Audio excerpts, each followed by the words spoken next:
ઉપલેટા તાલુકાના ગાદ ગામ ખાતે આવેલ દરગાહનો ઉર્સ ઉજવવામાં આવ્યો। રાજકોટ જિલ્લાના ઉપલેટા તાલુકાના ગાદા ગામ ખાતે આવેલ આલમ શાહ બાપુની દરગાહનો ઉર્સ ઉજવવામાં આવ્યો। ઉપલેટા તાલુકાના ગાદા ગામમાં આવેલ દરગાહનો ભવ્ય રીતે ઉર્સ મનાવવામાં આવ્યો, જેમાં ધોરાજી, ઉપલેટા, જામનગર જેવા વિવિધ વિસ્તારોમાંથી દરગાહનો ઉર્સ ઉજવવા માટે બિરાદરો બહોળી સંખ્યામાં ઉમટી પડ્યા અને આખો દિવસ ધાર્મિક વિધિઓ કરવામાં આવી, જેમાં ન્યાઝ અને સજરા શરીફ તથા આમ ન્યાસ તથા ધાર્મિક કાર્યક્રમો પણ આખો દિવસ કરવામાં આવ્યા। अस्सलाम वालेकुम। मारू नाम सैयद हासिम मियां गुलाम हुसैन पीरजादा, गाम गादा, हाल जामनगर।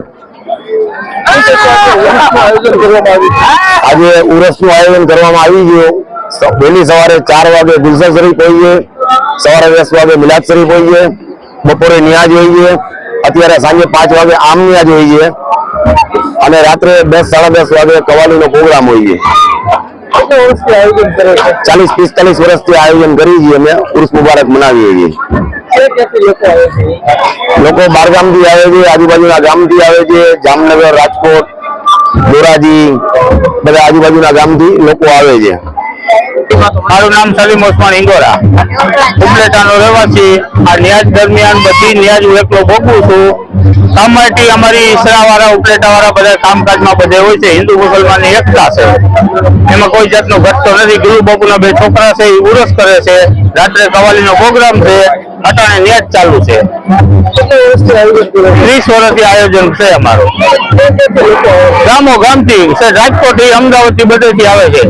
ઈસરા, ઉપલેટા, હાટકોડી, સમઢિયાળા બધેથી આવે।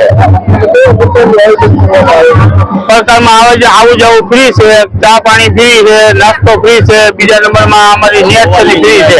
એટલો જ ન્યાજ કરવું છે સર, સલીમભાઈ ઓસમાન ઇંગોરા। રાત્રે કવાલીનો પ્રોગ્રામ। ગાધા દરગાહનો ઉર્સનું ભવ્ય આયોજન કરવામાં આવ્યું। આ ઉર્સ બહાર ગામથી પણ બિરાદરો મોટી સંખ્યામાં ઉમટી પડ્યા। દર વર્ષની જેમ આ વર્ષે પણ ઉર્સનું આયોજન કરવામાં આવ્યું અને દરગાહ બધા ઉર્સમાં ભાગ લઈ ધન્યતાની લાગણી અનુભવી હતી। ઉપલેટાથી અમારા પ્રતિનિધિનો રિપોર્ટ। TV 92 ગુજરાતનું આવાજ।